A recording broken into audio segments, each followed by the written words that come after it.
नमस्कार, मी वैभव. ट्रम्प सरकारने H-1B विजावर $1 लाख म्हणजे जवळजवळ 88 किंवा 89 लाख रुपये इतकी फी वाढवली आहे. पहिली ही फी फक्त 1700 किंवा $4,500 होती. ही फी वाढवण्या पाठीमागचं सगळ्यात मोठं कारण आहे की अमेरिकेतील जास्तीत जास्त जॉब हे फक्त अमेरिकेच्या लोकांना मिळावेत आणि जर अमेरिकेतील लोक या जॉबसाठी जर वेल क्वालिफाय किंवा जर त्यांना प्रॉपर ट्रेनिंग नसेल तर हे कंपनीने त्यांना ट्रेनिंग द्यावी आणि आपल्या कंपनीला हायर करून घ्यावी. ही बातमी जगभरात पसरताच अमेरिकेतील कंपन्या जे त्यांचे वर्कर अमेरिकेच्या बाहेर गेले आहेत त्यांना 21 सप्टेंबरच्या आत अमेरिकेत परत येण्यास सांगितले. H-1B विजा हा एक नॉन इमिग्रंट विजा आहे.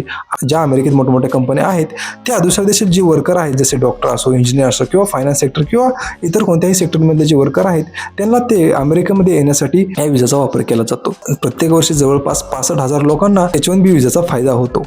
H-1B विजेचा वापर जे लोक करतात त्यात 70 किंवा 71% लोक हे इंडियन असतात आणि भरपूर डिकेड्सपासून इंडियामधील IT प्रोफेशनल किंवा कोणत्याही डोमेनमधील प्रोफेशनल हे अमेरिकेमध्ये जाऊन तिथे एक हाय पेइंग जॉब घेतात. तिथे जाऊन हा जॉब करण्यासाठी त्यांना हा विजा असणे आवश्यक आहे.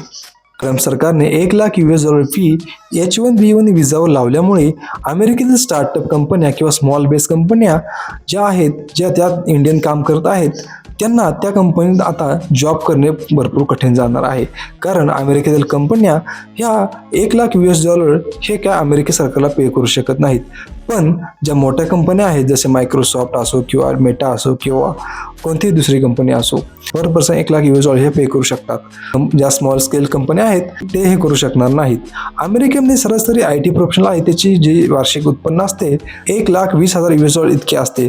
त्यामुळे जर $1,20,000 त्या व्यक्तीचे पॅकेज असेल तर त्याची कंपनी $1,20,000 हे अमेरिका सरकार देईल का?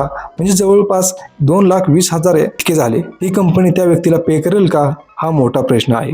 अमेरिकन व्हाईट हाऊसकडून एक इन्फॉर्मेशन आली आहे की $1,00,000 फी वन टाइम असणार आहे आणि फक्त जे नवीन लोक H-1B ह्या विजासाठी अप्लाय करत आहे ही फक्त त्यांच्यासाठी असणार आहे आणि ज्यांच्याकडे सध्या आता H-1B विजा आहे त्यांच्यासाठी ही फी वाढ नाही आहे.